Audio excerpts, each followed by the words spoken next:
Don't mind my hair. I promise it looked better when I was getting ready for work this morning, but that has since been 7 hours ago. I also got my second session done on my tattoo. There's no helping it. This is what we're working with right now, okay? I read 13 novels and 4 volumes of manga, so that means I read a total of 17 things.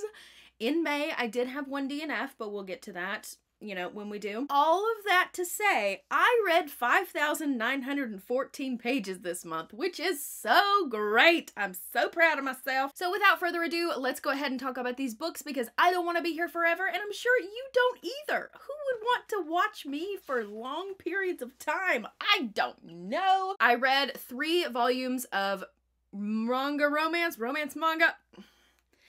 I read 3 romantic mangas. Okay, the first one being Sweat and Soap Volume 2. This is by Kanetsu Yamada. This is a office romance type of deal between Asako and Kotaro. They both work at this fragrance company, and Kotaro is like one of the main scent creators, and he has decided that Asako is his muse. They end up going on a sort of work trip where, you know, they are trying to keep their relationship secret from the other co-workers and things like that. I really enjoyed it. I love this series. I gave this one 4 out of 5 stars. And the other 2 romance mangas I read were Yakuza Lover Volume 1 and Volume 2. I read both of these for the Mafia Romance Readathon. They are obviously Mafia Romance. In this, we are following our heroine named Yuri. She's at a college party when she comes across this kind of drug scene. When the drug dealers threaten her, a man steps out of the shadows and saves her life. The man who saves her's name is Oya, and he is the underboss of a Yakuza crime syndicate. This is bonkers. It's crazy. If you like slow burn, this is not your girl, okay? If you like fast, fun, feisty deliciousness, Yakuza Lover's your friend, okay? I really enjoyed both of these, and it made for really easy reading during a readathon, I'm not gonna lie. It throws you right in. It throws you right in. There's no foreplay, but I really liked both of them. I gave them both 3.5 out of 5 stars. Let's just continue on with what I read for the Mafia Romance Readathon, shall we? We shall. That's what I'm gonna do. I read Bloodied Hands by Adelaide Forrest, which is book number 1 in the Blondie Crime Syndicate. In this, we are following our heroine, Ivory, when she was in high school. She was dating this complete asshat named Mateo, who broke her heart into a million tiny pieces. Fast forward, like 10, 12, a certain number of years, it's been a while. She finds herself in the middle of a bank robbery. One of the men who is robbing the bank sees her and realizes who she is, and through the course of that, she finds out that she is one of the protected people of her ex-boyfriend, Mateo. And of course, she goes back to his house to see what the hell's going on with that, and shenanigans ensue. If you're not someone who likes demanding heroes in your books, this book is probably not for you. Our hero, he's been waiting a while to get his girl back, and when he gets her back, he is not going to take no for an answer. If you do not like that, this book might not be for you. I really enjoyed it. I found it thoroughly entertaining, and I gave it 3.5 out of 5 stars. Next, I read The Sweetest Oblivion by Danielle Laurie. This is book number 1 in the Maid series. In this, we are following Elena. She is a mafia princess. Her sister is set to get married to this man named Nicolas Russo, and through the course of the preparations for the marriage, Elena and Nicolas start to obviously feel things for each other. I really liked this one as well. Elena is a heroine who feels like she is trapped in a cage. She doesn't have any wings to fly, if you know what I'm saying. Everybody thinks that she is this sweet, innocent little cherub, and she's really not that on the inside. Of course, there's some drama with Nicolas being the betrothed of her sister, but her sister's none too happy about the marriage anyway, so there's no real catty arguing, bickering bullshit in there, so I liked that as well. I really liked this one. I ended up giving it 4 out of 5 stars. Carrying on with Mafia Romance, we have Brutal Prince by Sophie Lark. This was a reread for me. This is an arranged marriage between Ada Gallo and Callum Griffin. Ada, at the beginning of the story, sets a small fire in the Griffins' household, and the Griffins and the Gallos have had this kind of feud between each other going on for a long time, and when things go a little bit too far in Callum's revenge against the Gallos, the fathers of the family decide that the only way to make this right is to permanently combine their lines. So Callum and Ada have an arranged marriage. This book is a lot of fun. Callum and Ada have great banter throughout the story. Ada is such a firecracker, and I love her so much. Obviously, this is a reread, so I liked it. I gave it 4 out of 5 stars. Next, for my DNF, it was a part of the Mafia Mafia Romance Readathon, I attempted to read Violent Delights by Jessica Hawkins. I got about 30% of the way into this book before I finally decided to put it down. In this one, our heroine is another mafia princess. She's returning home from college where her childhood best friend and also lover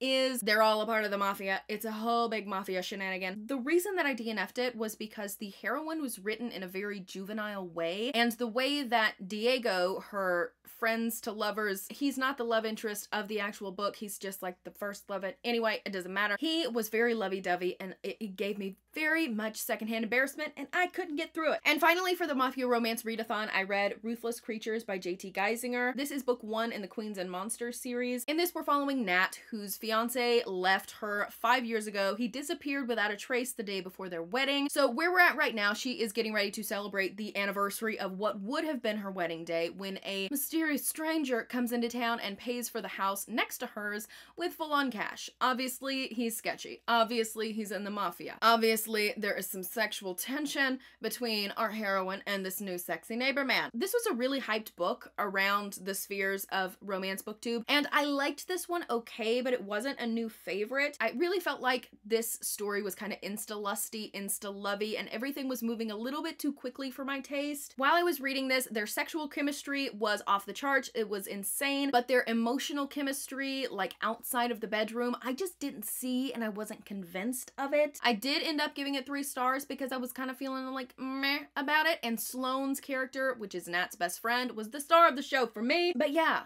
it felt like we were strangers, then we're banging, then we love each other, and that was it. And it just felt way too quick for me. Way too quick. I gave it 3 stars. Moving on from the Mafia Romance Readathon, Zodiac Academy, Book 6, Fated Throne. I did do a vlog for this, so if you're interested in that, I will link it up in the cards. This one I'm not going to talk about a ton because it is literally book 6 in the series. Just know that it is debatable on whether or not this one was my favorite that I've read, and the plot is thickening. The plot is thickening, and that's all I'm going to say. I gave it 4 stars. Grim and Barrett by Juliet Cross. This is book 6 in the Stay a Spell series. This is Clara and Henry's book. I really liked this one. Clara is a very forward heroine. She is tired of waiting on Henry to make his move, so she decides she's gonna make it for him and invite him to be a part of her historical romance book club. It is so sweet. It's so lovely. This is full of bubblegum, raindrop, gumdrop, delicious Candyland vibes, and I loved it so much. Clara with her cupcakes literally stole my heart. Henry is like a dark angel, and I loved him so much. The only thing that I didn't vibe 100% with was that we hopped straight from Clara and Henry's romantic development to a murder mystery. Murder mystery. It was like 2 sides of the coin. But by the end, I was back in it. I was back in it, and I sobbed like a little baby. I sobbed like a baby in that epilogue, and it was fantastic. And I gave it 4.5 out of 5 stars. Next, we have Dreaming of You by Lisa Kleypas. This is actually book 2 in the Gamblers of Craven series. I did a historical romance tri-chapter tag. If you're interested in watching that, I'll leave it up in the cards. If not, here's my review for the book that I chose for that tri-chapter tag. I would not have read it if I had known it was book 2, but boy, howdy am I glad that I did. I absolutely love this one. So in this, we're following our heroine, Sarah. She is an author, a writer, a beautiful mistress, lovely human that she is, and she is currently doing research for her current novel that she's working on. So she finds herself in this back alley researching gamblers and prostitutes. While she is doing this research, she sees a man being attacked. As a high lady of society does, she walks over, points a pistol at the men that are attacking this guy on the ground, and says, "Get the hell off of him or I will shoot." And after that, she helps this man who has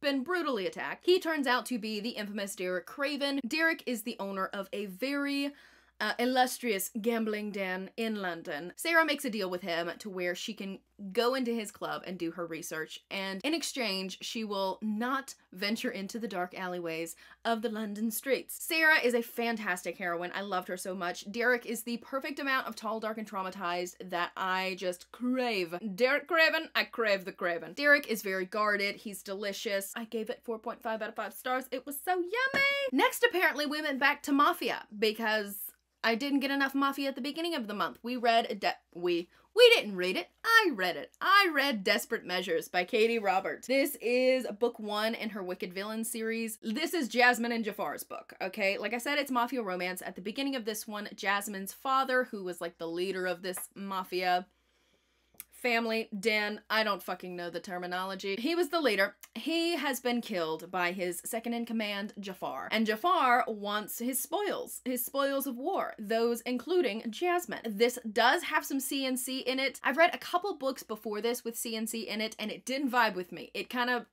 made me feel itchy. But I liked this one. I liked this one, and it worked for me. It worked for me. I enjoyed it. Jasmine was a badass, and Jafar, he was great, okay? I gave it 3 out of 5 stars. Next, I read Powerless by Elsie Silver. This is book number 3 in the Chestnut Springs series. This is Sloane and Jasper's book. Sloane has had a thing for Jasper since the dawn of time, and at the beginning of this book, she is getting ready to get married to a man who is an absolute asshat. He is so nasty. On her wedding day, she finds out that this fiance of hers has cheated on her, and she jumps at the opportunity to absolutely screw off, okay? Jasper is also a hockey player, so you get a little bit of that sports romance action in there, which I loved. This one was not my favorite in the series. Within this book, I feel like we were being told a lot of things about these characters, but we weren't really being shown them through their actions. It was just kind of like an endless loop of, this is who this person is. I promise you, this is who this person is. This is what they deal with. This is what they're thinking.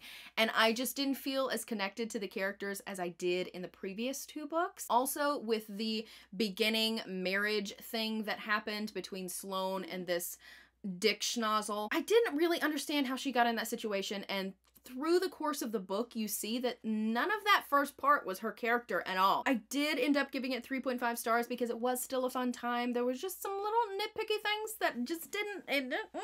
Lover Enshrined by J.R. Ward. This is book number 6 in the Black Dagger Brotherhood series. I'm slowly making my way through this series. It is super massive series, okay? But this is Fury and Cormia's book, I guess. I'm not gonna say much about the plot because the plot has progressed since the first book. We are at a different location. But I am gonna say that the many different perspectives that we get within this book really made it to where I did not feel Cormia and Fury's connection at all. Fury and Cormia, like, just talking to each other on the page was like a very minuscule amount. We were mostly hanging out with other people, and then by the time they were like, I love you, I would do anything for you, I would give my heart and soul to see you happy, I was not in it.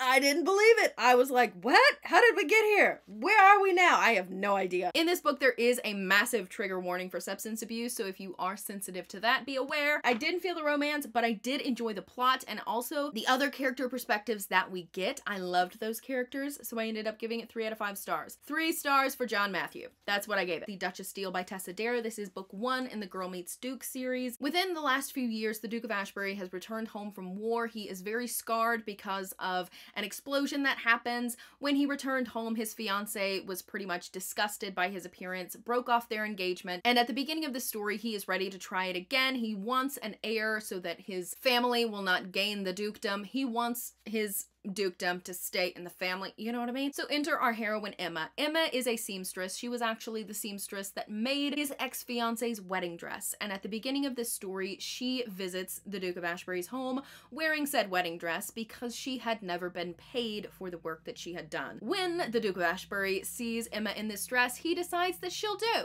She's like of childbearing age, passably attractive. So in this, we have a marriage of convenience. The banter in this book was so much fun. I love Tessa Dare's heroines, just in general from what I've read. I've read 2 of them, but I have loved both of those heroines. I had so much fun with this one, and I'm definitely excited to continue on with this series. I have book 2 on the way. It's gonna be fun. I gave that one 4.5 out of 5 stars. I read All Systems Red and Artificial Condition. This is book 1 and 2 in the Murderbot Diaries by Martha Wells. These books are sci-fi novellas. I listened to these on audio and I absolutely loved them. Within this first book, we are following Murderbot, and its primary function as a part human, part robot construct is to protect these humans who are doing this research on this alien planet. Somehow, through the course of its travels, it was able to hack its governor module.